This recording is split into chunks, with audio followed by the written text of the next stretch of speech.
In this message, we confront the lie that says needing emotional or mental help makes you less faithful to God. You might ask the question, can I love Jesus and still go to therapy? Yes, sis, you can. And not only can you go, sometimes you should. For too long, many have whispered that therapy is only for people who lack faith. It's been said that Christian women should be able to pray their way through anything. Prayer is a must, but when someone tells you to just pray about your depression or trauma, it's like telling someone to just pray about their need to be healed. In addition, some may have been told that if they were struggling mentally or emotionally, it meant they weren't trusting God enough. To clarify, here is how it works.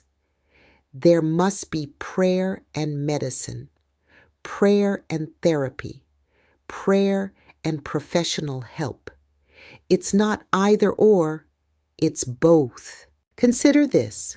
God uses doctors when we break our leg, right? He uses cardiologists when our heart needs help. So why do we think he can't use therapists when our minds and emotions need healing? Jesus never told us to ignore our pain. Why? Because he came to heal it.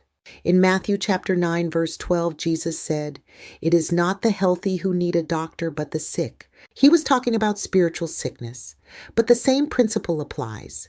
God uses doctors, counselors, and therapists. He works through people to bring healing to us. Understand this. Therapy is not rebellion, it's restoration. Going to a counselor doesn't mean you've turned your back on God. It can mean you're letting him guide you toward wholeness through wisdom and support. Think of Proverbs chapter 11 and verse 14. It reads, "In the multitude of counselors there is safety." This means that we are safe among those counselors who God provides for us. I know there's extra pressure on us, sis. We've been told we're strong, that we can handle anything, and we don't need help. But that strength that helped our ancestors survive was never meant to become a prison that prevents us from healing. As a result, many women, Black women especially, have been told to pray it away, smile through it, and carry the load silently. But it is important to know these two things. You can be strong and get help. You can have faith and need therapy. We can refer to Psalm chapter 147 and 3, which explains to us that God never asked us to suffer in silence. Jesus is the one who came to bind up the brokenhearted. You are not alone. 1. Talk to your doctor about a referral. 2. Check with your insurance about coverage for mental health. 3.